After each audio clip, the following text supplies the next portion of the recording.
చరవణమే నిన్నటి పాఠం యొక్క పరిశీలన.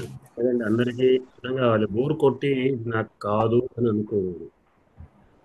బహుశా ఇవాటి వరకు అర్థం కాని వాళ్ళు కూడా ఇంకా ఇంకా ఇంకా ప్రయత్నం చేయడం. అంటే కొద్దిగా మనం ఓపిక పట్టాలి. కొంచెం పాఠం ముందుకు పోతే అందరికి అర్థం ముందుకు పోతే ఇంకా అంత ఇప్పుడు ఈజీగా ఉంటుంది. మొట్టమొదటిది కదా ఇప్పుడు మనం పాఠాలు నేర్చుకునేప్పుడు అంటే చిన్న పిల్లలుగా స్కూల్లో పిల్లలకి అని పలక నిండా పెడతారు. అది దిద్దడానికి వారం రోజులు పడుతుంది రావడానికి 2 అక్షరాలకి. క్రమక్రమంగా లోపలికి పెడుతూ ఉంటే అక్షరాలు చిన్నగా అయితే స్పీడ్లో వస్తాయి అన్నట్టుగా విషయం మనకు ముందు ఇబ్బందిగానే ఉంటుంది. ఇంకొకటి ఏమిటంటే ఇప్పుడున్నటువంటి రూపం చాలా పెద్దది. ఇంత పెద్ద రూపాలు మళ్ళీ మనకు రావు. ఈ శుద్ధి భాష లాంటిది బహుశా ఇది ముందు ఉండకుండా ఇంకేమైనా చిన్న చిన్నవి ఉంటే మనం ప్రారంభంలో బాగుండేదేమో. సరే, అది శాస్త్రం యొక్క విధానం, వారి యొక్క ఆలోచన విధానాన్ని మనం గుర్తించలేం కనుక దాన్ని శుద్ధ్యోపాస్య అనే ఒకదాని రూపాన్ని మధ్వరి ఈ 2 రూపాయలు పెద్దవి, తర్వాత 2 రూపాయలు చిన్నగానే ఉంటాయి. కొంచెం చిన్న చిన్న కొంచెం సూక్ష్మంగా చెప్పగలగా అవత గురుగారిది. చెప్పండి. కాదు, మీరు శుద్ధ్యభాష ఇప్పుడు చెప్పుకున్నట్టు ఇంత పెద్దదిగా కాకుండా కొంచెం సూక్ష్మంగా మనం తెలుసుకోలేమా ఇది? అంటే నేను వివరించి చెప్తేనే నేను ఇంకా చిన్న మీరు ఇంకా చిన్న గుర్తుంచుకుంటారు.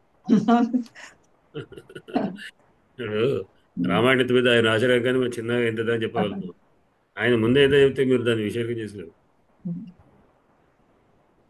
పాఠంలో ఉన్న ప్రతి అంశాన్ని బాగా గుర్తుపెట్టుకోవాలని సంక్షిప్తంగా చెప్పాలంటే ముందు సూత్రాలు పక్కకు పెట్టుకోండి. వరుసగా ఒక్క సూత్రం యొక్క అవసరం ఏమిటి, వరుసగా సూత్రాలు చూడండి. ఈకో అణచి తస్మిన్ నిర్దిష్ట పూర్వస్య స్థానేంతరతమ అనచిచ జలాం జసి సంయోగాంత శివపహ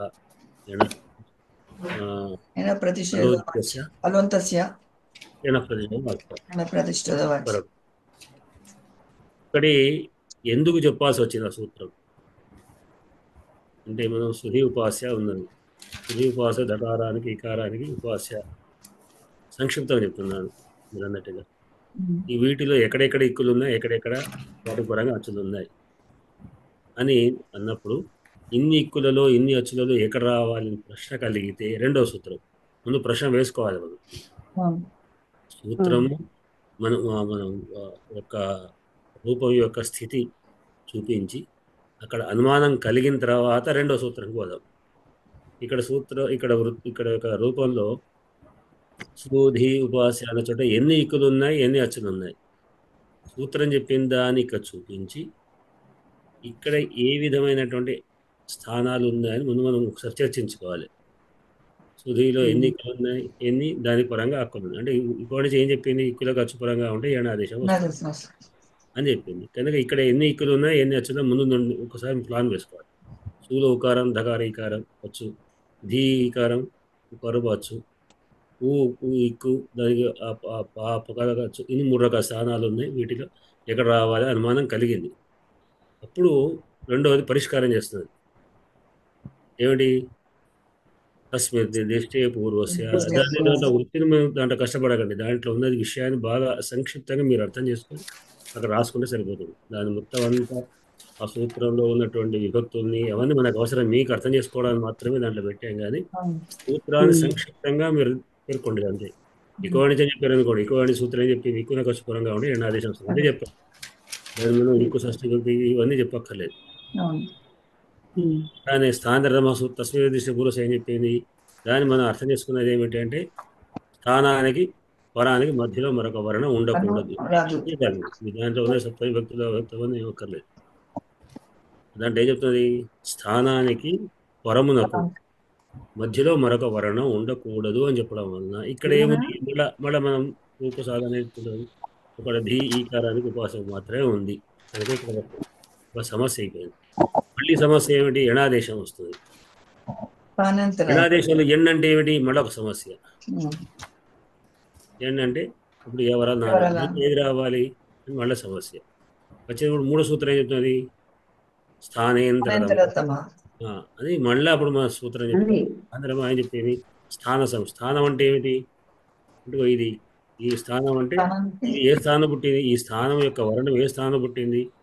విశేషానంతాల సూత్రం కాదు, విశేషాంతాలు ఒక నియమం.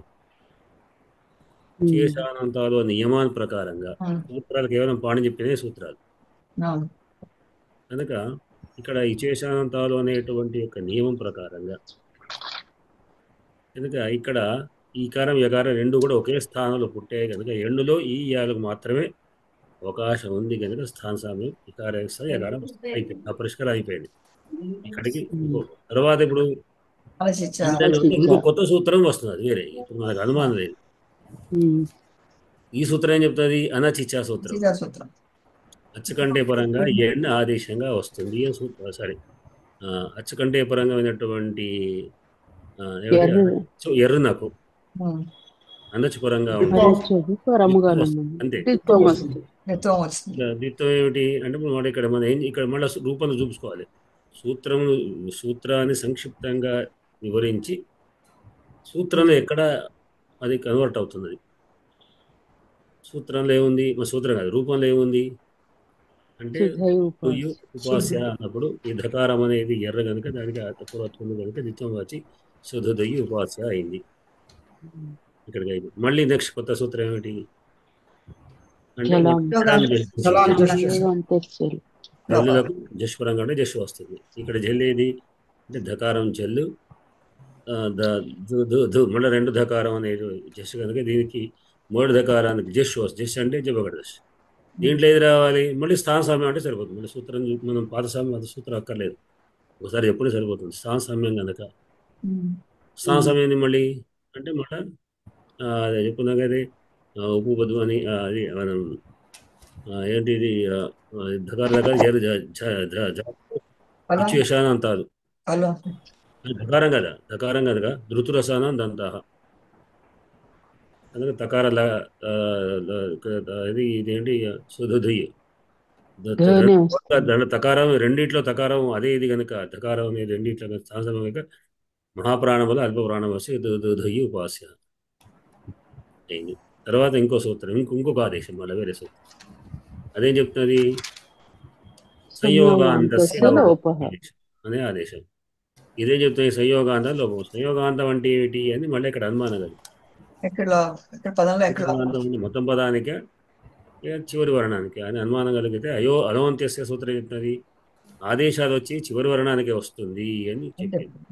మొత్తం పదానికి కాదు, చివరి వర్ణానికి అని సూత్రం చెప్పడం చేత చివరి యకారానికి లోపం ప్రాప్తిస్తుండగా అనాలి. ఇక్కడ మనం జనరల్గా వ్యాకరణం రాసే విధానంలో ప్రాప్తించడం అంటే నెక్స్ట్ రాదు అని అర్థం, సూచన అంటే అది ఖండించబడుతుంది అని అర్థం. వస్తుండగా అంటే వచ్చినట్లే అయిపోయినట్లే, వస్తుండగా కనుక ప్రాప్తిస్తుండగా అనేటువంటి మనం ఒక సాంకేతిక పదంగా మనం వాడతాం. ఇట్లా ప్రాప్తిస్తుండగా అంటే అది రాబోతుంటే దాన్ని నెక్స్ట్ సూత్రం ఖండిస్తుంది. ఏమిటి? ఎడ ప్రతిషేధ వాచ్య కనుక అది రాదు. సంయోగాంత లోపంగా అట్లానే ఉంటుంది. ఉపాస్య కలిపి శుద్ధ్యుపాస్య అవుతుంది. ఒకవేళ అది రాని పక్షంలో అనక్షర వికల్పం కనుక శుద్ధ్యువాసం మామూలు ఒక ధకారంతోనే ఉంటుంది. ఈ విధంగా రెండు రకాల రూపం సాధించబడ్డది అని మనం దాన్ని కొంచెం మీరు పెద్దగా రాసి మిస్టేక్స్ తప్పేం లేదు. ఎందుకంటే పెద్దగా రాస్తుంటే మనకి ఇవాళ పెద్దగా రాస్తే మనం దాన్ని ఎట్లా సంక్షిప్తం చేసుకోవాలి మనకు తెలుస్తుంది. నేనే సంక్షిప్తం చేస్తే మీకు ఇంకా కష్టం అవుతుంది. మీరు పెద్దగా రాయండి, ఎట్లా రాయండి, స్టేషన్కి రాయండి, ఇబ్బంది ఏం లేదు. ఎట్లా రాసినా కానీ రాసుకుంటే మనకు కొంచెం దాని మీద మొత్తం అవగాహన అయితే అప్పుడు తర్వాత సూత్రాలు, తర్వాత రూపాలు, ఇంకా నెక్స్ట్ రూపాలు, ఇంకా ఈ సూత్రం దాటే మిగతా సందులలోకి వెళ్ళినప్పుడు కానీ దాన్ని మనం సంక్షిప్తంగా ఎట్లా చేసుకోవచ్చు అనేది దాదాపు సంక్షిప్తంగా అక్కడ చేసుకుంటూ పోవచ్చు. ఇబ్బంది అయితే ఇది ఒకటి మాత్రం కొంచెం వివరంగా రాసుకుంటే మనకి ఇబ్బందిగా ఉండదు. మనకు తెలుస్తుంది. మనం ఎంత వివరంగా రాస్తామో అంత మనకు తెలుస్తుంది. ఇంకా దాంట్లో మీరు మరి ఎవరెవరు ప్రయత్నం చేశారు? ఇప్పుడు ఇంతవరకు అయితే శ్రీదేవి గారు పెట్టారు, విజయ్ గారు కదా, విజయ్ గారు పెట్టారు. తర్వాత కటకం వారు కూడా పెట్టినట్టున్నారు. కటకం వారు పెట్టారు, నాకు పెట్టారు. అరుణ గారు కూడా ప్రయత్నం చేసినారు, పెట్టారు, మళ్ళీ తయారు చేస్తూ ఉన్నారు. మరి ఏమైనా ప్రయత్నం చెప్పగలుగుతారా పోనీ, మీరు పెట్టకుండా పర్వాలేదు. శ్రీదేవి గారు మీరు పెట్టినట్టు చదవండి ఒక్కసారి, ఏం చేస్తారు అది మీరు చదవడంగా లేదా వివరించండి, చదివే చదవకపోయినా వివరించడం.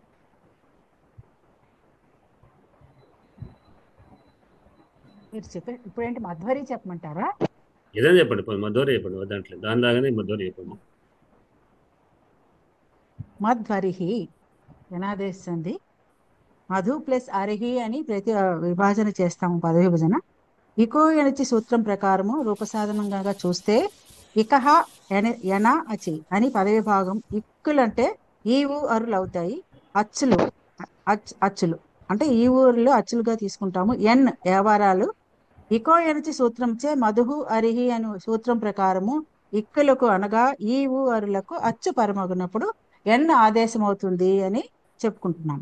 అంటే ఈ అరులకు యావారాలలో ఆదేశమగును, అంటే శత్రువత్ ఆదేశ అని చెప్పుకుంటున్నాం కాబట్టి మాలో ఉన్న అకారము, ధూలో ఉన్న ఉకారము వా వా ఆదేశం అవుతుంది కాబట్టి శత్రువత్ ఆదేశం ఇక్కడ వస్తుంది కాబట్టి ప్లస్ అరిహి. మధు అన్నప్పుడు మా ప్లస్ అకారం ఎక్కువ కాదు,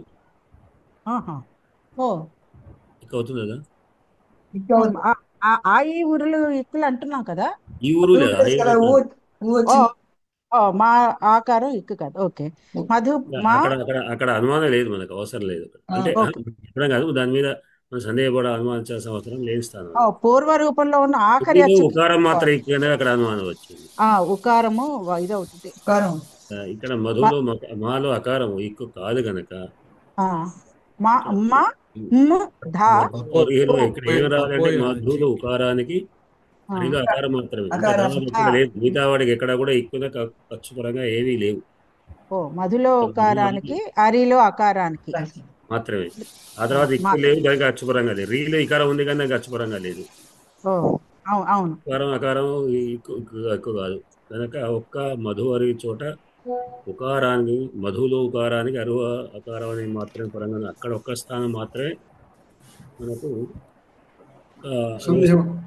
వస్తుంది అని అనుకోవాలి. అది కూడా మళ్ళీ క్లారిటీ కొరకు నెక్స్ట్ సూత్రం స్థానాంతరమా, స్థానాంతరం ప్రకారం పూర్వ శుభ్రకారంగా చేత ఇక్కడ లేదు. ఓహో, ఇక్కడ మనకు మధ్యలో అవాంతరం లేదు, అంటే ఏది మధు హరిలో మధ్యలో మరొక వర్ణ లేదు కనుక వస్తుంది. ఈ రెండు సూత్రాలకు సహకారం చేత మధు హరిలో ఉకారానికి వస్తున్నది. అప్పుడు వ్యవహారాల్లో ఏది రావాలి? స్థానాంతరితమ ప్రకారము ఓష్ఠి స్థానము వచ్చే అవకాశం ఉన్నది. అవునా? అంటే ఉకారం కూడా చెప్పాలి. ఉకారం ఏంటి? ఉకారం కూడా ఉకారమునకు ఎళ్ళులోని వకారమునకు సామెతం ఉన్నందువల్ల అంటే ఉకార బకారం రెండింటిని చూడాలి స్థానం. ఉకారం ఏంటి? ఉపధ్వని ఓష్టం, వకారం దంతోష్టం. దంతోష్టం కనుక దంతోష్టం కాబట్టి అదే రావడానికి అవకాశం ఉంది అక్కడ. వకారం మాత్రం మీరు వచ్చింది కరెక్టే. ఉకారం కూడా కనిపించు, రెండింటి చూపిస్తే కరెక్ట్. Okay okay. ఇప్పుడైతే ఇక్కడ తస్మిన్ నిర్దిష్టే పూర్వస్య రాదా అండి? తస్మిన్ నిర్దిష్టే పూర్వస్య సాధారణ ఉంటుంది, అది చెప్పిన ప్రకారంగానే. Okay okay. అంటే అది మొదటి రూపం కనుక దీనికి చెప్పుకోవచ్చు, చెప్పకుండా నడుస్తుందిగా చెప్పుకోవచ్చు. ఎందుకంటే ఈ మధ్యలో రెండింటి అవకాశం లేదు కనుక తస్మిన్ సూత్రం ప్రకారంగా స్థానానికి అది పరానికి మధ్యలో మరొక వర్ణ లేదు, ఉకార స్థానంలో ఎడాదేశం వస్తున్నది అని నిర్దేశించారు. అప్పుడు మధు ప్లస్ అరిహి అవుతుంది.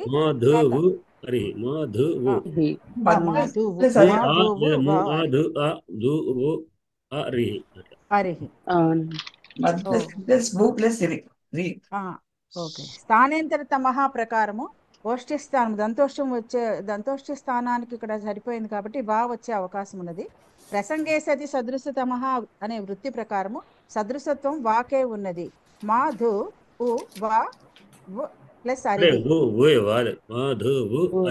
అరిహి. మాధువు అరిహి. ఇప్పుడు మనం వచ్చే ఆదేశాలు కూడా ఇప్పుడు ఇచ్చి ఎండ్ అంటే యావరాల అని మనం అకారంతో కలిపి చదువుతున్నాం. మనం అవునండి. మొట్టమొదటే శివసూత్రాలు చెప్పినప్పుడు ఏమన్నామంటే అక్కడ ఒక మాట చెప్పుకున్నాం. ఏమిటి? పలకటానికి. హకారాదిశ్వకార ఉచ్చారణార్థ అన్నాం. అంటే ఉమ్. అయ్యో అచ్చు వరకు ఏం పర్వాలేదు. హల్లు హయవరటలో దగ్గర మూలుకొని శసర హల్లు వరకు ఉన్నటువంటి ప్రతి హల్లుకు సపోర్ట్గా ఒక అకారం ఉంది. ఆ యా వా అన్న ప్రతిదానికి ఒక అకారం ఉంది. కానీ ఈ అకారాలు ఏమిటి? మనం పలకడానికి స్పష్టంగా పలకడానికి మాత్రమే సహకరిస్తుంది, కానీ ఆదేశాలు అవి రావు. ఇవి లేవు అన్నమాట. లేవు ఉన్నట్టుగా మనం భ్రమించి చదువుతున్నాం. ఇవురుటు అనరాదు కనుక హయవరట స్పష్టత కొరకు మలకడం, కానీ నిజంగా అక్కడ లేవు అవి. కనుక ఆదేశం ఏం వస్తుంది? ఎన్నాది యా వస్తుందంటే యు మాత్రమే వస్తుంది, యా రాదు. అట్లానే మధులు ఊ వా అంటే ఒక ఊ మాత్రమే వస్తుంది. మధులు మరి అట్లానే అట్లా పెట్టుకోవాలి. అట్లా ఇంకా అసలు ఓష్టములు ఏవేవండి? ఓష్టములు ఉపపద్మానీయం, ఈ వా లేదు కదా, ఎందుకని? ఉపపద్మానీయం ఓష్ట కదండి. ఉపపద్మానీయంలో ఓ లేదు, వా లేదుగా. దంత వకారస్య దంతోష్టం, వకారంకు దంత ఓష్టం రెండు ఉన్నాయి. దంత్యోష్టంలోనే బాగున్నది, మిగతా వాటల్లో మనకు లేదు. అందుకోసం వకారానికి ఓష్టములు ఏవి అని చెప్పుకోవాలి కదా ముందు. ఊ ఉంది కాబట్టి ఉపపద్మానీయాం ఓష్ట అనే సూత్రం, అది నియమం ఉంది కదా. సాదృశ్యం దంత్యోష్టంలోనే దొరుకుతుంది మనకు, వేరే చోట లేదు. వేరే అన్ని వేరేవి అట్లా. అందుకోసం దంత్యోష్టంలో బాగా తీసుకోవాలి మనం అట్లా అనమాట. ఒక్క నిమిషం. అది ఉకారం యొక్క స్థానం ఏమిటి? ఉకార స్థానమే మనం చెప్పేది. ఉకార స్థానం ఓష్టస్థానం. దీంట్లో పూని పవర్గల మిగతా వకారం దాంట్లో ఎక్కడ లేదు, విడిచిపెడదాం. దేంట్లో ఉంది అంటే వకారస్య దంతోష్టం అని చెప్పుకుందాం. దంత్యోష్టం అన్నప్పుడు వకారంకు దంత్యము ప్లస్ ఓష్ట స్థానం. అంటే ఓష్టంలో దానికి కూడా వకారంకు ఓష్ట స్థానం కూడా ఉంది. ఎందుకంటే వకారం కూడా ఓష్ట స్థానం కనుక ఇక్కడ అక్కడ కలుపుకొని చెబుతాం. అందుకొరకు ఏమన్నాము? స్థానేతరమ సూత్రం చేత ప్రసంగే సది సదృశ తమః ఆదేశ అన్నాం. ఆదేశ ఉన్నటువంటి వాటిలో సదృశ తమం ఇది సదృశ ఏదోది లేకపోయినా వెనక్కి పోతుంటాం, ఇంకా వెతుకుతుంటాం. అట్లా ఇప్పుడు లుతుల స్థానం, ఒకవేళ స్థానం లేకపోతే మనం ప్రయత్నాలు కూడా వెళ్ళాల్సి వస్తుంది. అయ్యా ఒకవేళ లుతుల స్థానం తీసుకొని దంత్యముల్లో కూడా ఏదైనా ఇక్కడ ఉకారం దంత్యం కాదు కదా, దంత్యోష్టంగా ఉంది కాబట్టి ఇప్పుడు దంత్యోష్టం అంటున్నాం కదా. ఒకవేళ అలా సామ్యం ఉన్నప్పుడు వా తీసుకోవచ్చునా? అక్కడ బట్టి ఉకార స్థానము ఓష్ట స్థానం, ఉకారానికి సంబంధమైందే వెతకాలి. ఉకారం ఓష్ట స్థానం ఇది కాదండి అయ్యా, ఇది కాదు నేను అంటాం. ముద్రాజయ్య గారు కాస్త వినండి అయ్యా, మరి నా మాట వినండి, నా ప్రశ్న వినండి అయ్యా ముద్రాజయ్య గారు. చెప్పండి. ఇప్పుడు ఓష్టములలో మనము ఉకారానికి, అందులో ఓష్టముల్లో ఏది లేదు కాబట్టి, ఉపపద్మానీయంలో లేదు కాబట్టి దంతోష్టంలో వెతుక్కున్నాం. అవును. అట్లా ఆగండి మీరు ఆగండి. అట్లాగే దంత్యముల్లో ఏదైనా తీసుకున్నాం అనుకోండి, లుతుల స్థానం తీసుకున్నాం. అప్పుడు దాంట్లో ఒకవేళ అది లేనిది వా ఉనిగా ఉంటే దంత్యోష్టంగా ఇది కూడా ఉంది కాబట్టి దీన్ని అక్కడ తీసుకోవచ్చునా? ఇది నా ప్రశ్న. ఒక్క దాంట్లోనే ఉంటది, రెండిట్లో ఉండదు. ఉన్న దాంట్లో తీసుకుంటున్నాం అంతే. అక్కడ అట్లా ఇప్పుడు వకారం అనేది రెండింటికి చెందుతుంది కదయ్యా. ఏది రెండింటికి చెందుతుంది, కానీ మనకు ఇప్పుడు ఇంకొకటి నేను చెప్తే వినండి. ఓష్టములు అంటే ఇక్కడ నేను ఓష్టముల గురించి చూడండి ఓష్టములు అవి రెండు ఉన్నామండి మనకి. ఇక్కడ కంఠోష్టములు ఉన్నది, దంతోష్టం ఉన్నది. దంతోష్టంలో వా ఉన్నది కాబట్టి వాని తీసుకోవాలి. ఏది నియరెస్ట్ అయితే దాన్ని తీసుకోవాలి, వేరే వాటిలో వా లేదు. అంతే, అది అన్నమాట. స్థానేంతర తమః అంటే అది అన్నమాట. అయ్యా నేను అనేది అదే, స్థానేంతర తమః అంటున్నాం కాబట్టి ఒకవేళ వేరే సందర్భంలో ఓష్టం కాకుండా దంత్యములలో వచ్చింది అనుకోండి అచ్చు, ఆ సంధిని బట్టి అవసరం ఉంటే తీసుకోవచ్చు. ఇది తీసుకోవచ్చు దాన్ని. దాంట్లో ఇది రెండు ఛాయిస్లు ఉంటాయి. అక్కడ ఉండే వర్ణాన్ని, అక్కడ ఉండే స్థానాన్ని బట్టి, తీసుకోవాలి. అక్కడ ఉండే స్థానాన్ని బట్టి, అక్కడ ఉండే ఆదేశాన్ని బట్టి ఏదైతే సామీప్యం ఉందో అది తీసుకోవచ్చు. అది ఏది అతి సమీపంగా ఉన్నదో దాన్ని తీసుకుంటాం. ఇది దంత్యోష్టంలోనే సమీపంగా ఉన్నది. వేరే వాట స్థానేంతరమ సూత్రం అదే చెప్తున్నాయి కదా. స్థానేంతరమ సూత్రం అది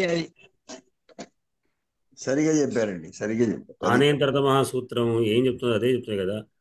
ఉన్న వాటిలో అత్యంత స్థాన సామ్యం ఏది ఉంటే దాన్ని తీసుకోమని. స్థానము అంటే ఒక్క స్థానమే ప్రధానం కాదు. అది స్థానము పోగా ఇది ఏమిటి ప్రసంగం అనేవి ఏవి ఆభ్యంతర బాహ్య ప్రయత్నాలు, ఆ ప్రయత్నాలు కూడా మనం అవకాశం తీసుకోవాల్సి వస్తుంది. అంటే వేటికి ఏది అనేటి కనీసం ఏదో ఒకటి కలవాలి మనకు. అక్కడ ఏ స్థానాన్ని బట్టి ఏ అదేమిటి ప్రయత్నాలు ఒకవేళ 2-3 కలిసినా అందులో తమము తీసుకోవాలి. అంతే. దాంట్లో అత్యంతమైనటువంటి దాదాపుగా అన్ని కలవు. ఇన్ని గుళ్ళు వేస్తే మనం ఒక వర్ణానికి ఒక వర్ణం, మీరు ఒక్కొక్క వర్ణానికి ఏ స్థానం ఏం ప్రయత్నం మీరు తయారు చేసి చూడండి. ఒకసారి లిస్ట్ వేయండి. ఒక కా రాసుకుని దానికి స్థానం ఏది, ప్రయత్నం ఏది, ఏం ప్రయత్నాన్ని మనం తీసుకుంటున్నాం. దాన్ని తీసుకుంటే కాకు ఇంకొక వేరే ఏది కుదరదు. అదే అది ఏదైనా ఒక దాంట్లో ఉంటది అంతే. అది అట్లా అంటే ఈ ప్రయత్నాలతోని ఒకదానికి ఒకటే అవుతుంది. స్థానములు ఒక స్థానం అనేక వర్ణాలు పుట్టవచ్చు. దానివల్ల దానికి ప్రయత్నాలు కూడా 3 రకాలు పెట్టాం. ఆ 3 ఏదో ఒకటి కలుస్తుంది. ఒకదానికి మాత్రం కలుస్తుంది, మిగతా మొత్తం 3 అన్ని కలవు. అట్లా మీరు ఒక చార్ట్ కూడా తయారు చేసుకోవచ్చు. ఒక్కసారి చూడండి, ప్రయత్నం చేయండి. వాడు తయారు చేస్తారు. ఒక కారణకి ఎన్ని స్థానాలు, కాయకి ఎన్ని వస్తాయి, గాయకి ఎన్ని వస్తాయి, ఎన్ని స్థానాలు, స్థానం ప్లస్ ప్రయత్నం. అట్లా ఒక ఇక్కడ లాజిక్ ఏంటంటే కాబట్టి ఓష్టములు 2 రకాలు ఉన్నాయి ఇక్కడ. మళ్ళీ తర్వాత కంఠోష్టములు, దంత్యోష్టములు. దంత్యోష్టములు ఉన్నది కాబట్టి దంత్యోష్టం తీసుకుంటాను. మీరన్నటువంటి అనుమానం కలిగే ఉన్నాయి, అవి కూడా ముందు వస్తామని చెప్పుకోండి అక్కడ. అది ఇప్పుడు చెప్పండి, ఎక్కడ దాకా వచ్చామని. మరి మధ్యలో ఎక్కడికో అయిపోయింది. ప్రసంగే సది సదృశమ ఆ వృత్తి ప్రకారము సదృశత్వం వాకే ఉన్నది వరకు వచ్చాం. చెప్పండి. తర్వాత ఎనచీచ సూత్రం ప్రకారము మీరు ఎనచీచ రాశారు, అదే అనాచీచ మీరు రాశారు. అది ఎండు కాదు అన్ను అచ్చి అచ్చి కాంది. అంటే అనే దాని యొక్క వ్యతిరేకం అనచ్చి. వినికిడి లోపం అయితే పుస్తకం ఏం లేదు, మామూలుగా నేను మన పాఠం పెడుతున్నాయి కదా, మీరు పాఠం చూస్తారా? చూడలేదండి, వారం రోజులు. మరి అది కష్టం కదా, మీ దగ్గర పుస్తకం లేక పాఠం చూడలేక కేవలం వింటే. అందుకని ఇప్పుడు నేను పెట్టే పాఠం కానీ, ఇప్పుడు శైలజ గారు పెట్టే శ్లోకాలు కారణం ఏమిటి, ఎందుకు పెడుతున్నాం శ్లోకాలు, ఎందుకు పెడుతున్నాం అంటే తిప్పితే రాసుకుంటే తప్పు రాసుకుంటారు ముందు పెడుతున్నాను. నేను పెట్టే కారణం అదే. రాసుకుంటారని పాపం శైలజ గారు ప్రత్యేకంగా శ్లోకాన్ని అన్నింటి పదాలను కొట్టి తయారు చేసి దాంట్లో పెడుతున్నది. అట్లా నేను శ్లోకాన్ని ఎదురు చేసేదాన్ని కాపీ పేస్ట్ చేస్తున్నాను. ఎందుకు పెడుతున్నామంటే మీకు స్పష్టంగా తెలియాలి అది. ఆ పదాన్ని మొన్ననే కటకం వారు అడిగారు, మరి మేము తప్పు రాసుకుంటాం, మీరు వాటి యొక్క రూపాన్ని చూపించండి అన్నారు. దాంట్లో ఉన్నాయని చెప్పాను. మీరు అంటే దాంట్లో ఉండటం కారణం ఏంటంటే మీరు ఒకసారి చూడండి. మీకు 20 పొద్దున్న పెడతాను, నేను పొద్దున్న 6-7కి పెడతాను, సాయంత్రం దాకా ఒకసారి చూడవచ్చు. కనుక వాటి చూస్తే ఏమవుతుందంటే ఆ సూత్రాలే ఎండ చేసేసరికి మీకు ఏమవుతుంది, ఎండు ప్లస్ అచ్చి వస్తుంది. అక్కడ అర్థం మారిపోతుంది మొత్తం. అనచి అంటే ఏమిటి, అచ్చి భిన్నం. వృత్తిలో అది ఉంది కదా, అచపరస్య ఎరహ దే వాస్త నత్వచి. అచ్చు కంటే పరంగా ఉన్నటువంటి ఎర్రనకు అనచ్చు పరంగా ఉంటాయి. అనచ్చు అంటే ఏమిటి, అచ్చు లేకుండా ఉండాలి, అచ్చు కాంది ఉండాలి. అచ్చు కాంది అంటే పదార్థం కావచ్చు, లేదా ఏదైనా హల్లు కావచ్చు, ఉన్నప్పుడు ద్విత్వం వస్తుంది అని. అట్లా అది వికల్పం. అదే రాశాను. అనచిత సూత్రం ప్రకారం ద్విత్వం అవుతుంది, అది వికల్పంగా చెప్పవచ్చు. ఉకారస్థాన సామ్యంచే అంతరతమగు వా అనే ఎండ్ వస్తుంది. మాధువ అరిహి అని మళ్ళీ ఉండగా చెప్పారు కదా ఎదురుగా ఉపకారం వచ్చింది అయిపోయింది, ఆ ప్రసవం అయిపోయింది, విషయం అయిన తర్వాతనే మళ్ళీ అలా చేసుకున్నారు. మళ్ళీ దాన్ని రిపీట్ చేయక్కర్లేదు ఇక్కడ. దాన్ని ఏం చెప్పారో ముందే చెప్పండి, సూత్రం కంటే ముందే.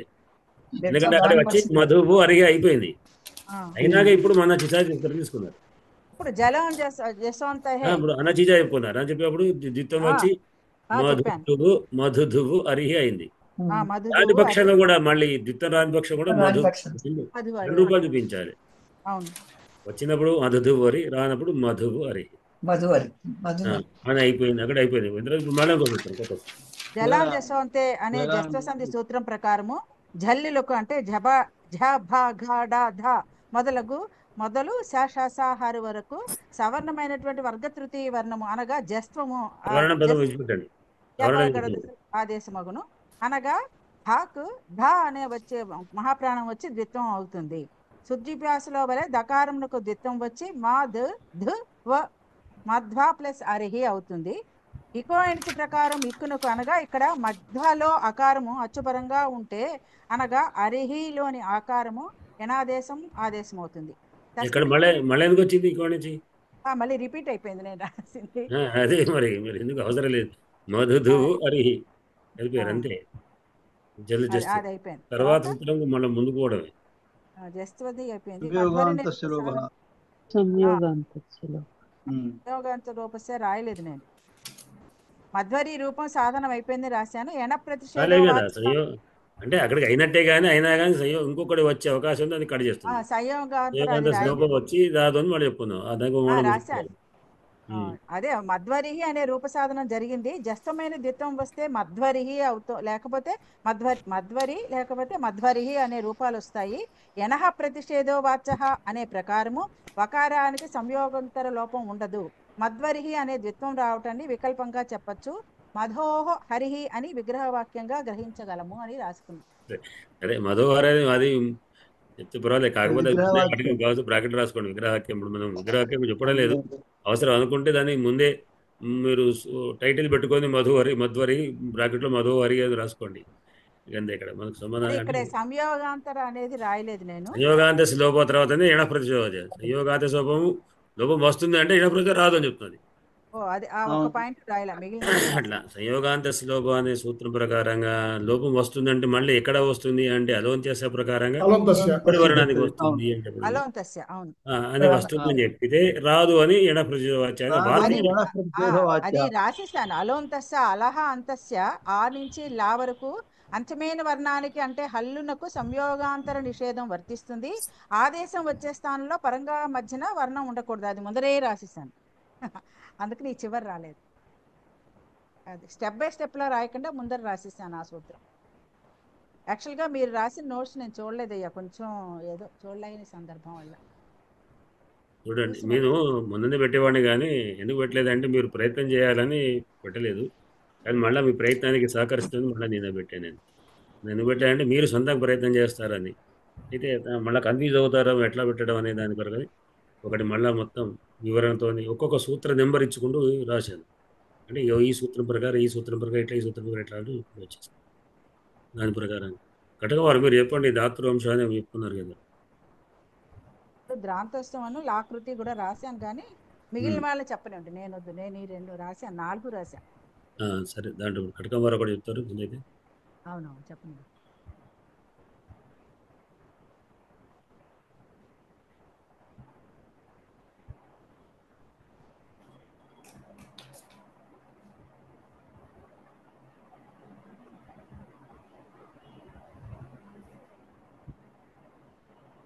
మీరు ఇంకెవరైనా రాశారా లాకృతి అవి ఎవరైనా?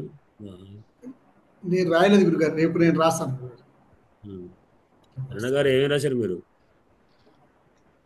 మధ్వరి రాశానండి, ధాత్రంశ కూడా ప్రయత్నం చేశాను. సరే, ఇప్పుడు కటకం వారు చెప్తున్నారు ధాత్రంశ. చెప్పమంటారా? చెప్పండి. అయ్యా, శ్రీ గురుభ్యో నమః. ధాతృ అంశ, ఇక్కడ ధాత్రంశ అనేటటువంటి రూప సాధన చేయవలే. ధాత్రంశ అనే రూపం వచ్చింది.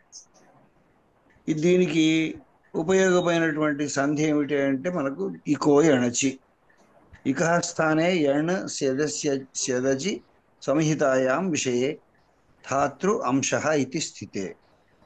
అంటే వర్ణక్రమంలో విభజించినట్టయితే ఈ ఉన్నటువంటి దాన్ని ధ ప్లస్ ఆ ప్లస్ త్ ప్లస్ రుత్వం ప్లస్ అం ప్లస్ ష్ ప్లస్ ఆ, ఇందులో ఎక్కడ సంధి వస్తుంది అని సందేహిస్తే వర్ణాంతరేణ వ్యవహితస్య అవ్యవహితస్య రెండు అచ్చుల మధ్యన హల్లు ఉండని చోట సూత్రం ఏం చెప్పింది అది తస్మిర్దిష్టే పూర్వస్య తస్మిర్దిష్టే పూర్వస్య సూత్రం ప్రకారంగా సూత్రం చెప్తే ఆ సూత్రం చెప్తుంది తస్మిన్ ఇది నిర్దిష్టే పూర్వస్య సూత్రం అంటే అర్థం ఏంటంటే వర్ణాంతరం చేత అవ్యవహితమైనటువంటి పూర్వాన్ని బోధ్యం.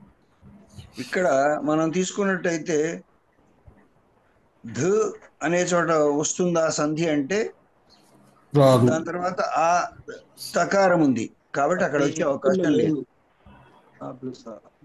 షా దగ్గర తీసుకుందామంటే షా ఉంది కాబట్టి అక్కడ వీలు కాదు. కాబట్టి ఎక్కడుంది అంటే రుత్వము ప్లస్ అం అనే మధ్యలో ఈ రెండింటి మధ్యలో మాత్రమే హల్లు లేదు కాబట్టి ఇక్కడే సంధి వచ్చే అవకాశం ఉంది. అయితే ఇందులో అనే అవసరం లేదు అంటే హల్లేగా అంటే మధ్యలో హల్లు అనే అక్కర్లేదు, మొత్తానికి ఏ వర్ణం లేదు అంతే. మనం అక్కడ అంటే వర్ణాంతరం అని అన్నాం కానీ హల్లులు అచ్చులు అని చెప్పుకోలేదు, దాదాపు హల్లే అనుకుందాం. అయినప్పటికీ కూడా చెప్పిన పదం ఏంటంటే వర్ణం, మరొక వర్ణం అంతే. ఒకవేళ అచ్చుంది అనుకోండి ఆ రెండింటి మధ్యనే దొరుకుతుంది అప్పుడు అంతే అవుతుంది అది కాదు అంటే అంతే అంతే దానిలాగే అవుతుంది. ఈ రూపం రాదు అట్లా. అది రెండో అచ్చు పరంపరగా ఉంటావు, రెండు ఉంటే ఇటు అటు అటు దానికి మూడు అచ్చులు ఉన్నట్లు లెక్క అంతే. మధ్యలో మరొక అచ్చు అయినా మూడు మళ్ళీ వాడు కనుక అంటే అక్కడ చెప్పింది మాత్రం వర్ణం అంతే.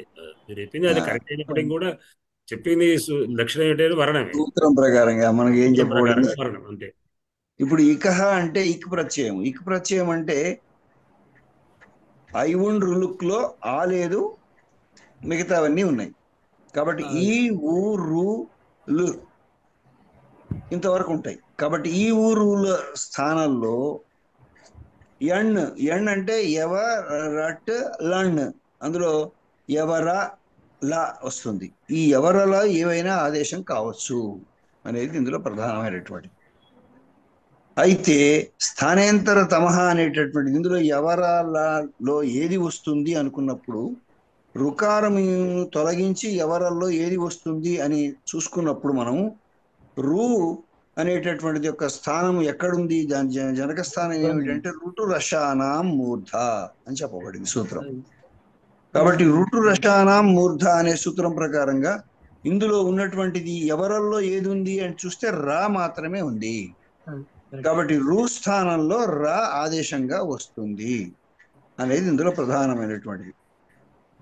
తర్వాత ఆనచ్చి ఏమైంది ఈ ప్రకారం వచ్చిన తర్వాత ఏమైంది, రూపం ఎట్లా ఉంది,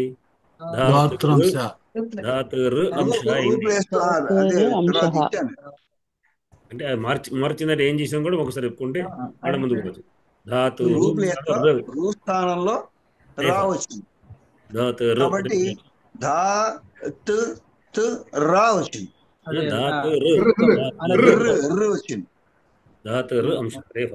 వచ్చింది. ఇప్పుడు దీంట్లో జలాం జష్ ఇప్పుడు అనచిచ అచహ పరస్య ఏదో ఎరో ద్వే వాస్తు నత్వచి అని చెప్పాలి. అంటే ఇక్కడ రెండు రావచ్చు, వచ్చే అవకాశం ఉంది, ద్విత్వం వచ్చే అవకాశం ఉంది. కాబట్టి ద్విత్వం దేనికి రావాలి, తుకి రావాలి. కాబట్టి ధా త్ ర్ అనేది తీసుకుంటున్నాం మనం. అంటే త్ అనేది రెండు పర్యాయాలు వస్తుంది లేదా ఒక పర్యాయం కూడా రావచ్చు అవకాశం, వికల్పం కాబట్టి. ఇప్పుడు జలం జష్ జషి అనేటటువంటి సూత్రం ప్రకారంగా జల్లులు కనుక తీసుకున్నట్టయితే ఖా దగ్గర నుంచి మొదలుకుంటే ఝబన్ గడదష్ జబగడదష్ చెడతవు కపై షసర్ హల్ అంతవరకు మొత్తం వచ్చేస్తాయి. తర్వాత జష్ అంటే జబగడ దశ్ వరకే వస్తాయి, జబగడదలు మాత్రమే. ఝష్ అన్నప్పుడు జభ ఘడ ధ ఇంతవరకు వస్తాయి. కాబట్టి ఇప్పుడు ఈ మొదలు చెప్పిన కాదు కాదు జలులకు మీరు అక్కడ జబగడదశ్ జబగడదశ్ వరకు జభయ్య గడదశ్ జబగడదశ్ మూర్ధ చకారం కాదు. ఆహా, శకారమే జబగడ దశ. జభయ్య గడదశ్ జబగడదశ్.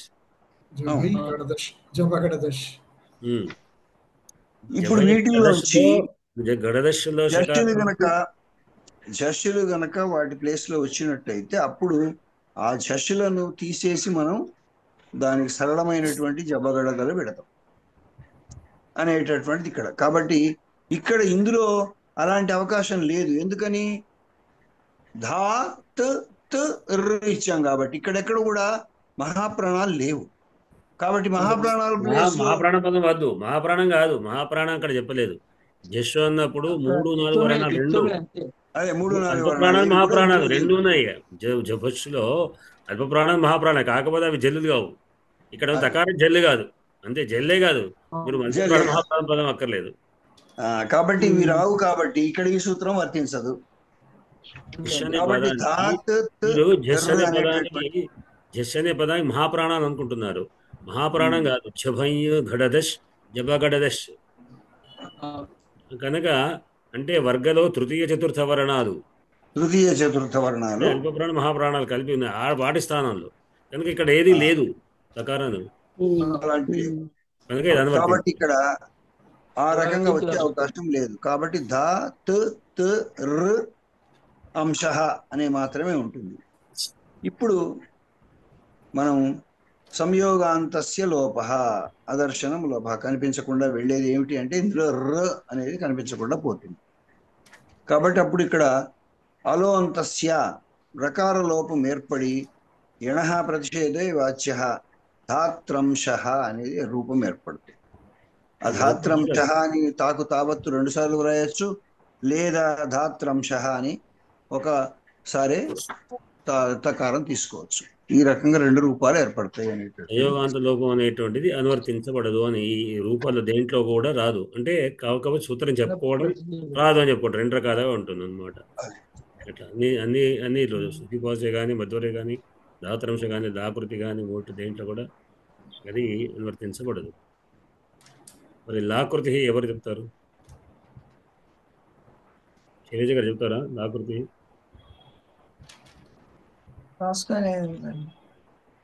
మామూలుగా స్టెప్స్ చేశాను. మీరు దొందుకొండవారు చెప్పలేను సార్.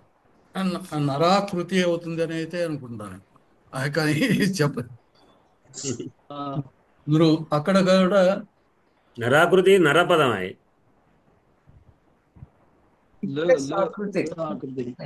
ధ్రువ ధ్రువ అది నర అకార ధ్రువ లు అనుకో.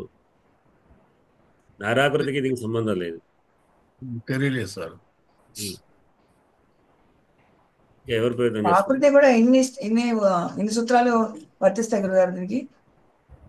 ఏది మాత్రమే వస్తుంది.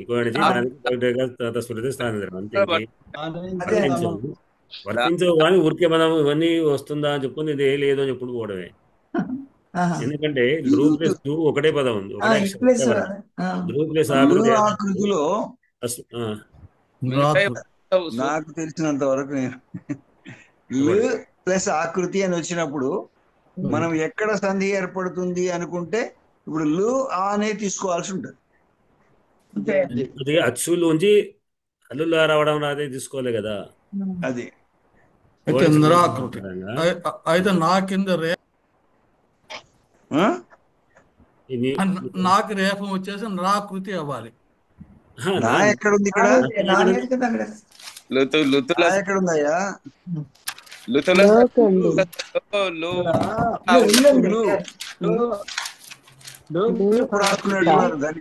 అయితే మీరు అన్నప్పుడు నృ ప్లస్ ఆకృతి ఒకవేళ తీసుకుంటే నృ ప్లస్ ఆకృతి నర్ ఆకృతి నరాకృతి అవుతుంది. నృలో నరావడం కాదు, రూలో నరాకృతి అవుతుంది. నకారానికి రేఫ నరాకృతి కావచ్చు, అదే నరా అవుతుంది. నరాకృత్యం కాదు. స్థానసామ్యంతో లా అన్నమాట ఇక్కడ. ఇది వీళ్ళు లు ప్లస్ ఆకృతి అన్నప్పుడు లు అనేటువంటి దానికి ఇకోవెంటి సూత్రం ప్రకారంగా అట్లా ఋతుల సూత్ర ప్రకారంగాను రుకారం లోపిస్తుంది. వీటి యొక్క ప్రకారంగా లు స్థానంలో లకారం వచ్చి లకారం దంత్యం లకార రూప ఎండు వస్తే ల్ ఆకృతి. అంటే మిగతావి అనచిచ రాదు, ఎందుకంటే ఒకటే వర్ణం, దానికి అచ్చుపూర్వం హల్లుపూర్వం లేదు, జలాం చేసి లేదు, జల్లులు జస్సులు ఏమి కనుక లు ప్లస్ ఆకృతి లాకృతే, దీనికి సంయోగాంతసే లేదు, ఏమీ లేవు కనుక లాకృతి అంతే. 3 సూత్రాలు, మిగతా ఏవి కూడా అనువర్తించబడవు. ఆ రెండు కూడా సపోర్ట్ కొరకైనా అది కూడా చెప్పాల్సిన అవసరం లేదు. ఇంకోటి సూత్రం ప్రకారంగా లకారం వస్తుంది. ఎందుకు వస్తుందంటే మనం స్థాన సామ్యం చెప్పుకోవాలి, ప్లస్ ఇక్కడ సంయోగాంత మనం తస్మృతి దిశపూర్వ మధ్యలో మరొక వర్ణం లేదు కనుక అని చెప్పడం కొరకే, అంతే ఊరికి చెప్పుకొని స్థానధర్మ ప్రకారంగా లు స్థానంలో లా అనేటువంటి ఎండైన లకారం వస్తుంది. ఎందుకొరకు ధృతుల స్థానం దంత లు లా ఒక దంత స్థానంలో పుట్టాయి కనుక అంతే. కనుక వర్తిస్తుంది అంతే. మనం చెప్పుకోవడం ఇవన్నీ చెప్తున్నాం కనుక ఇక్కడ చెప్పి రాదు అని చెప్పుకోవాలి. మన రూపం ఊరికి మనం ఇక్కడ తయారు ఇవన్నీ చెప్పుకున్నాం కనుక అనచిచ సూత్రం ప్రకారం అన్ని సూత్రాలు రాసి వర్తించమని రాశారు. ఇది అనువర్తించబడదు. ఇక్కడ ఎర్రలు కానీ అవి కానీ ఏమీ లేవు, అనువర్తించబడదు. జలాంజ సూత్రం ప్రకారంగా అనువర్తించాలి, ఎందుకంటే జల్లులు జస్సులు ఏమీ లేవు కనుక. కనుక ఇక్కడ సంయోగాంతం పదాలు, ఎందుకంటే సంయోగం లేదు కనుక ఇవన్నీ అంటే ఆ వాటి వరకు చెప్తున్నాం. విడిగా మనం ఎక్కడైనా అవసరం చెప్పుకుంటే మాత్రం ఏం అక్కర్లేదు. ఇకోణ సూత్రం ప్రకారం లకారం వచ్చి అంతే, ఏం లేదు. ఇప్పుడు ఒకటండి, ఈ రెండుకి తేడా ఏమిటి? ధాతృ అంశ నురు ఆకృతి రెండు ఒక రకమైన పదాలు. అక్కడక్కడ ఋతువం ఉన్నది, ఋతువం పక్కన ఆకారం ఉన్నది. ఇక్కడ వర్ణాలు ఎక్కువ ఉన్నాయి. ధాతృలో ధూ ఉంది కనుక ద్విత్వం వస్తుంది. దానికి ఏం లేదు. ధృ అనేది కేవలం అచ్చులు మాత్రమే ఉంది.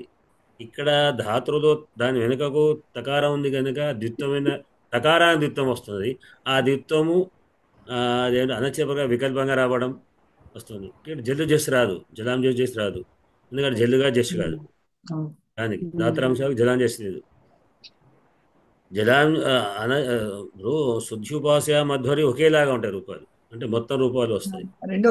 కానీ ధాత్రాంశకు జలాం చేసి రాదు, అనచిచా వరకు మాత్రమే చెప్పుకుంటాం, మిగతా ఊరికే రావు అని చెప్పుకోవడమే. రాకృతికి ఒక ఇకాడి ఆ 3 చెప్పుకొని చెప్పుకోవడానికి, మిగతా ఏవి రావు. ఇవన్నీ ఏవి లేవు, అన్ని ఎగ్జామ్షన్స్. అయితే ఇప్పుడు ఫైనల్ గా ఇది ఏమవుతుందంటారు? లు ఆకృతి లు అనేది ఇకోయాడి సూత్రం ప్రకారంగా ఎన్నులో అంటే అంటే ఎవరల్ల కదా లకారం అంటే లు ప్లస్ ఆకృతి లాకృతి. పదం ఉన్నదండి, అసలు ఆ పదం ఉన్నదా? ధ్రువు అనే దానికి అనేక అర్థాలు ఉన్నాయి. ఏకాక్షర నిఘంటు ప్రకారంగా కొన్ని ఉన్నాయి. ధ్రువు అంటే నర అని ఎర్రమ అని రకరకాల దాంట్లో ఉంది.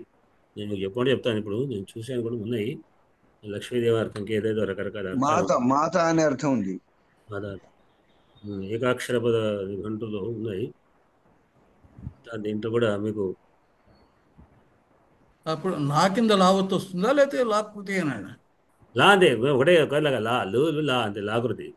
ఇదేదో విచిత్రంగా ఈ సంధి చాలా విచిత్రంగా ఉంది. అనికొండ వారు రాసుకోవడం తప్పు రాసుకోవడం అనే దానికి అసలు నారి అని అర్థమే చెప్పలే ఎక్కడ. ధ్రువు అనే దేవనారి అని అర్థం. ఒకటి ఆత్మ మాత అని మేది కోసం నార్యాత్మ. అట్లానే స్త్రీలింగంలో ధృహు అనేటువంటి స్త్రీకి శబ్దానికి దైత్య స్త్రీ అనే అర్థం ఉన్నది. ఇది ఏకాక్షర ఘోషం. ధనుజమాత అనే ఒక అర్థం. ఇట్లా ఉన్నాయని చెప్పుకుంటా ఏకాక్షర ప్రకారం. ప్రయోగాలు ఉన్నాయా లేవో మనకు తెలియదు. దేవనారి అనే ఒక అర్థం అని, ఇది వ్యుత్పత్తి అవ్యయం అన్నారు. మరి ధ్రువు అనేది అవ్యయము, దేవనారి అన్నారు. అట్లా నార్యాత్మ అనేటువంటిది కోశాలు మనకు కనబడుతుంది. కానీ ధ్రువు అనే దానికి చాలా ఏదో ఉంది అని మంత్రశాస్త్రంలో వాటి అక్కడికి వస్తాయని చెప్పుకుంటారు. ఒక రకమైన ఆకృతి అని అర్థం.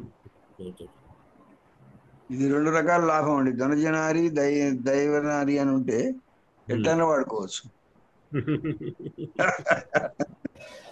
అంటే ఇప్పుడు మాతా అని తిట్టేస్తారా అర్థం నేను ఇలా కావడం అనలేదండి. మాతా అని అర్థం వచ్చిందని కూడా ఉంది కదా. అయితే అది అవ్యయం అని ఒక నువ్వు చెప్పారు. అట్లానే జూహు అనే స్త్రీలింగ శబ్దానికి దైత్యనారి అనే దైత్యనారి అని ఇట్లా ఏకాక్షర వదనిఘంటు అనేటువంటి దాని ప్రకారం కొన్ని పదాలు, కొన్ని అక్షరాలకు రకరకాలు. అహా మీకు ఎదురు చెప్పుకున్న అంబలిం బలం వందే అమ్ అంటే అకారం విష్ణు అని అర్థం. అహా అంటే అక్షరాణ మకారోస్మని దాని ప్రకారం తెలుసుకుంది. కహ అనే దానికి బ్రహ్మ అని అర్థం.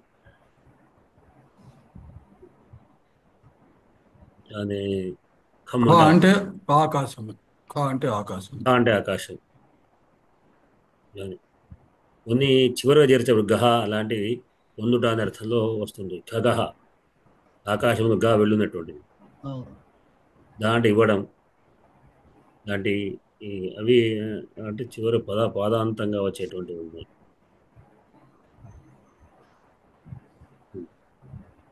ఇవి ఇవాడికి అంటే ఇంకా దీని మీద మళ్ళీ మీరు ఇంకా ప్రయత్నం అందరు చేసినట్టుగా అనిపించలేదు. రేపేమైనా చేస్తున్నారా? ఇప్పటికీ అర్థం కాని వాళ్ళు ఏమైనా ఉన్నారా? మళ్ళీ వినాలి అంటే మాకు కొంచెం కన్ఫ్యూజింగ్గా ఉంది అని అంటే దాని మీద మీరు ప్రయత్నం చేయడానికి వరకు మరి భద్రే గారికి పాఠం తెలిసినవారు కానీ ఎదురు విన్నటువంటి వాళ్ళే భద్రేకి మీకు ఏమైనా దాన్ని చేయగలుగుతారా, రాయగలుగుతారా, చేస్తారా? హోంవర్క్ ఇవ్వడంతో మాకు ఈ పదాలు బాగా పడ్డాయి కదా. ఎక్కువ చదివి మొత్తం ఎకోవాణిజ్య సూత్రం అసందేహ సూత్రంలో ఎకోవాణిజ్యం మొదలుకొని ఉన్నటువంటి దాంట్లో ఉద్యభాష ధాత్రంశ నాకృతి అనే రూపం సాధించారు. ఓకే ఓకే నాకు ఉన్నది సార్, స్పష్టత ఉన్నది. అవన్నీ చదువుకున్నాం. అది ఒకటే డౌట్ కూడా చెప్పారు. 2 వచ్చేటి జిత్వం వచ్చేటి చెప్పండి. రేపు తయారు చేయండి వాటి. శైలజ గారు ఏదో అడిగారు.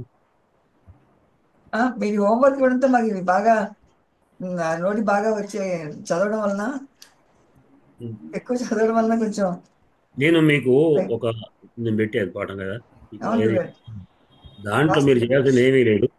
అది మొత్తం కాపీ పేస్ట్ చేసుకొని దాంట్లో ఉన్నది తీసేసి మీకు కావాల్సిన దాంట్లో పెట్టండి. ఇంకో రూపాయి మధ్వరే పెట్టండి. కరెక్ట్ ఎక్కడెక్కడ చెరువు మరుగు చేయండి కదా, వచ్చేస్తుంది ఆటోమేటిక్గా. అనువర్తించదని అనువర్తించని చెప్పండి. రాకపోతే మీరు అది పెట్టిన తర్వాతనే నేను రాశాను. అచ్చారా ఆ సూత్రాలు లాస్ట్ మీరు పెట్టారు కదా, అది చూసి మధ్వరి అలాగే విడగొట్టాను. ఆకృతికి మరేం రాలేదు, నోట్స్ లో రాసుకున్నారు. అంటే మీరు దీంట్లో పెట్టారా? అందులో పెట్టలేదు, నేను రాసుకొని తెచ్చాను. ఓకే, మీరు మళ్ళీ రేపు పెట్టండి. 3 ప్రయత్నం చేశాను. ఇది అందరికీ వచ్చు అన్న తర్వాత ముందుకు పోదాము. ఈ 3 అర్థమయ్యాయి గురుగారు. ఇప్పుడు ఎందుకంటే ఇవాళ అర్థం కాకపోతే రేపు తెల్లారు ఇంకా అర్థం కాదు, ఇంకా కన్ఫ్యూజ్ అవుతారు. ఇక మళ్ళీ తర్వాత ఇక ఎట్లా ఉండాలంటే మనం ఒకటి నేర్చుకుంటే ముందుకు వెళ్తారు, లేకుంటే మళ్ళీ వెనకైనా ఇబ్బంది పడతాం. ఒక మెట్టు ఎక్కితేనే రెండో మెట్టు మీదకి వెళ్ళగలుగుతాం, ఇంకో మెట్టుకు వెళ్ళగలుగుతాం. మొదటి నాకు ఇబ్బంది అంటే ఆ తర్వాత 3వ మెట్టుకు పోరాదు మనం. అందుకని వాటిని మీరు ప్రయత్నం చేయాలి. నేను వేరే పదం ట్రై చేస్తాను గురుగారు. నదీర్ధము 2-3 పదాలు కనిపించినాయి. ట్రై చేస్తాను. కాదు, మీరు చేస్తే చేయండి, కానీ దీంట్లో వీటి ఉదాహరణ తీసుకోవాలి. ఎందుకంటే వీటికి సూత్రాలు ఉన్నాయి. సూత్రాలు వీటికి మీరు ఏదైతే తీసుకుంటే అంటే సూత్రాలు ఇక్కడ అయితే ఇందులో పెట్టండి. వద్దంటే వాటిని పెట్టండి, ఇవి చేయండి, అవి చేయటండి. గురువు గారు నాకు ఈ జలాన్ చేసి అనేది మాత్రం అర్థం కాలేదండి. అసలు ఆ సూత్రం ఏమిటని అది ఏమిటి ఒకసారి చెప్పండి. జలాం చేసి జలాం అది సూత్రంలో ఉంది కనుక దానికి కింద వృత్తి కూడా ఎక్కువ ఏం లేదు. జలాం పరే జషి అదే జలాం షష్ఠీ భక్తి, జల్లుల యొక్క స్థానం అందు జష్ అనేటువంటి ఆదేశంగా వస్తుంది. జషి జషి సప్తమి భక్తి. జషి అంటే జష్ పరంగా ఉండగా, ఈ జల్ అంటే ఎంతవరకు జపంగులు అంటే హల్ వరకు జవై హల్ వరకు కపై షసర్ హల్ ఎట్లాగండి కాపై షసర్ హల్ హల్ వరకు జపై నుండి జబై నుంచి హల్ వరకు మొత్తం ఎక్కడి నుంచి అండి అందరూ మాట్లాడుతుంటే నాకు అర్థం కావట్లేదు. జబై నుంచి హల్ వరకు మొత్తం అంటే జబై కంటే పైన ఉంది హయవరట్ లన్ను న్యమగణనం ఇవి లేవు. హయవరట్ హయవర హా ఉంది లాస్ట్ ఉంది హా విడిచిపెట్టండి. ఎవరట్ ఎండు లేవు. ఎవరట్ లండ్ పంచమాక్షరాలు ఎండు లేదు పంచమాక్షరాలు లేనటువంటి మొత్తం హల్లులు. ఎవరు లేని మొత్తం హల్లులు ఎండు లేనటువంటిది అట్లానే పంచమాక్షరాలు అయినటువంటి హల్లులు అంటే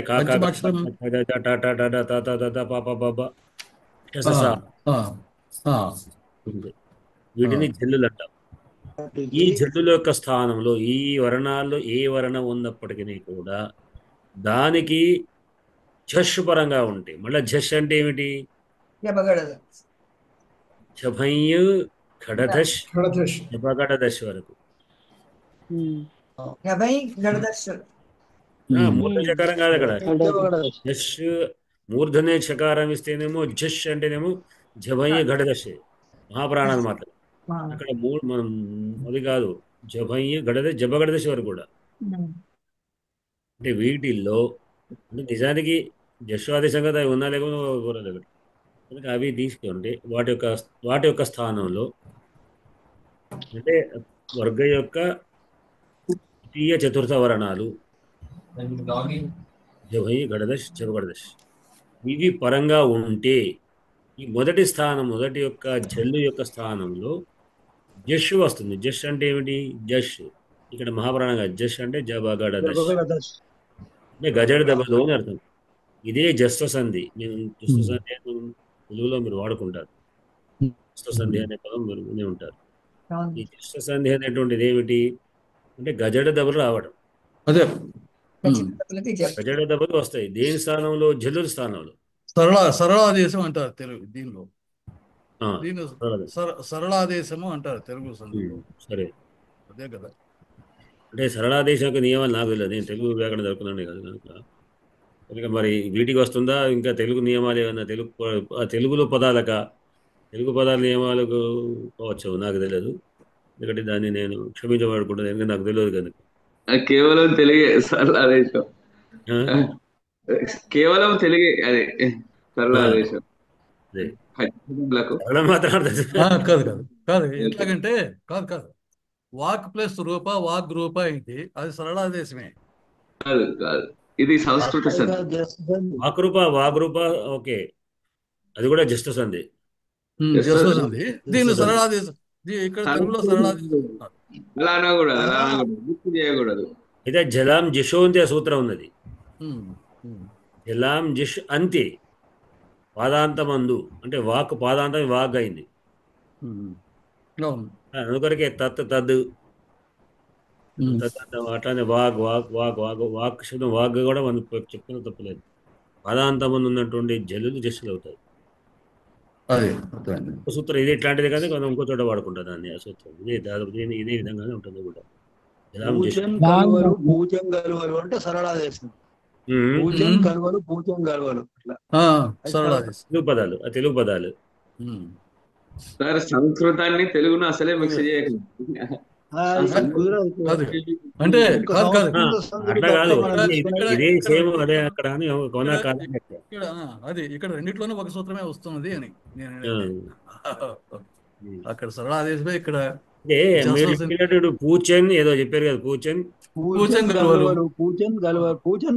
పరానికి వస్తుంది కదా. పరంగా వచ్చేది పూర్వానికి కాదు. ఆదేశం పూర్వంగా ఉండదు. ఇది ఇక్కడ ఆదేశం మనం పూర్వవర్ణానికి చెప్పుకుంటున్నాం పరవర్ణానికి కాదు. వాగ్రూపంలో పూర్ణవర్ణం కనుక వస్తుంది కదా. పూర్వవర్ణానికి వస్తుంది. ఇక్కడ పూచన్ గలవలలో వస్తున్నది. వినండి వాక్ ప్లస్ హరిహి వాగ్గరిహి వస్తుంది. అక్కడ మనం బాగా తంటారవడాల్సి వస్తుంది. ఏమిటంటే ఇప్పుడున్న ప్రయత్నాలన్నీ వస్తాయి. వాగ్గరిలు వాక్ హరి వాగ్ హరి వాగ్ హరి వాగ్గరి అవుతుంది. ఇక్కడ ఏమవుతుంది? అది ఈ స్థానాలు ఈ మన స్థానేంతరమా సూత్రం ప్రకారంగా స్థాన సమయం అంటే కేవలం స్థానాలే కాదు. ఇంతకుముందు కటకవారు అడిగినట్టుగా ఈ స్థానాలతో ప్రయత్నాలు పోవాల్సి వస్తుంది. ప్రయత్నాలుగా ఆ ప్రయత్నం దీని ప్రయత్నం దాని ప్రయత్నం ఏమిటి, దీని ఇక్కడి నుంచి వెతకాలి, బాగా వెతకాలి. దాంట్లో మనం శోధన చేయాల్సి వస్తుంది. ఎవరైనా కావాలన్నా ఉన్నటువంటి ఏమేమిటువంటి అది కొంచెం ఇబ్బందికరమైన చూసుకోవాల్సి ఉంటుంది. వాళ్ళు శోధన చేసే సూత్రాలు మనకు ఈజీగా రాసి పెట్టారు కదా.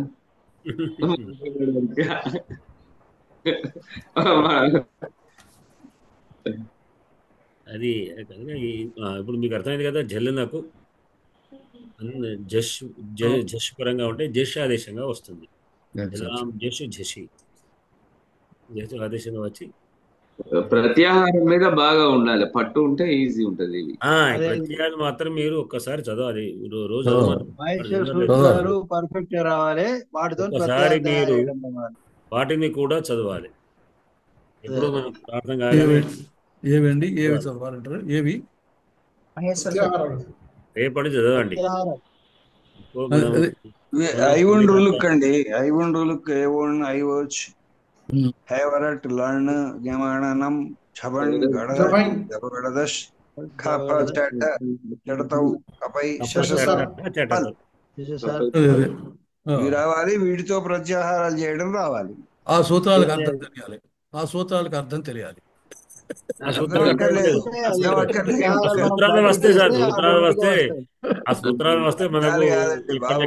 ప్రత్యాహారాలు తెలియాలి.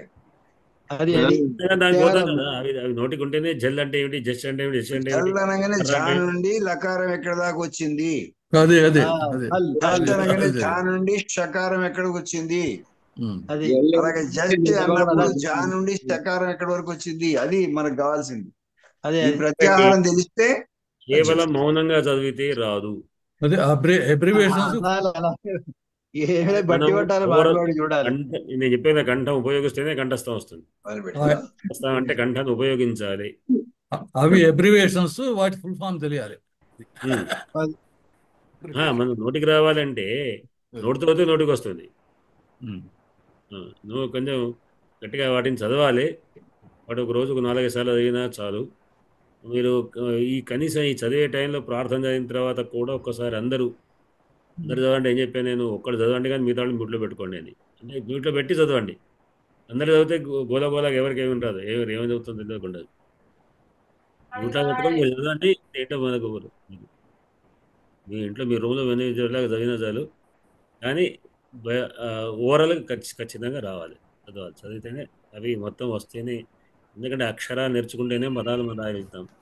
అక్షరాలు లేకపోతే మనం ఏదో రాయమంటే తార్క్షుడు అని రాయమంటే ఏమిటో, రా అంటే ఏమిటి, క్ష అంటే క్ష అంటే యా అంటే ఏమిటి, ఏమిటి అని అంటే కష్టం. ఇంగ్లీష్ మీడియం వాడు తెలుగు చదివినట్టుగా ఉంటుంది అన్నమాట. వాళ్ళకి ఏం రాకుండా ఏం అక్షరం రాయమంటే ఇది ఏమిటి గుణించుకున్నట్టుగా ఉంటుంది.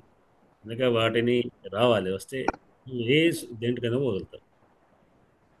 ఇంకా కొంచెం ఒక్కసారి మీరు వాటిని రావడానికి ప్రయత్నం ఏం చేస్తారు చేయండి. రోజు ఒకసారి ఆవర్తన దీంట్లో మన శ్లోకాలు ప్రార్థన పాణిని సూత్రాలు, పాణిని యొక్క ప్రార్థన చేసిన తర్వాత చదవాలి ఒకసారి. దాన్ని ఒక్కళ్ళు బాధ్యత తీసుకొని చదవండి. మిగిలిన వాళ్ళు మ్యూట్లో పెట్టుకొని చదవండి. చిన్నవాళ్ళలో ఒక్కళ్ళు తీసుకోవాలి. ఎవరు వస్తారు తొందరగా, ఎవరు వస్తారు వాళ్ళు టైం కాదు. అడివాళ్ళు ఎవరు చదువుతారా? చదువుతానండి. రోజు ఒకసారి చదవండి దగ్గరగా. ఇప్పుడు చదవమంటారా? చదువుతాను. ఇప్పుడు కాదు, రోజు కూడా. అలాగే చదవండి. అథ మహేశ్వరాణి సూత్రాణి ఐ ఉన్ రుల్రుక్ ఏవం ఐ ఔజ్ హయవరట్ లన్ ఞమగణనం జభై ఘడదష్ జబగడదష్ ఖపచటత చటతౌ కపై సశసర్ హల్ ఇది మహేశ్వరాణి సూత్రాణి అనాది శూన్యార్థాన్ని. అయితే ఖపచటత అక్కడ ఖపచటత చటతౌ కాదు, మీరు మహాప్రాణంగా చదువుతున్నారు, అల్ప ప్రాణంగా చదువుతున్నారు. మహాప్రాణాలు అవి మొదటి కపచటత కపచటత చటతావు కపచటత కపచటత. మేము గాలి కొట్టుకుపోవాలి మీరు వరకు.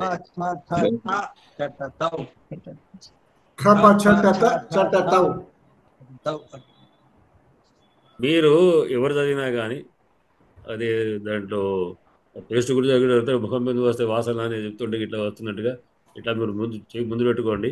పెట్టుకొని ఖాపా చటాత అంటే ఇక్కడ గాలి వస్తే కరెక్ట్ మీకు మీటర్ ఇది.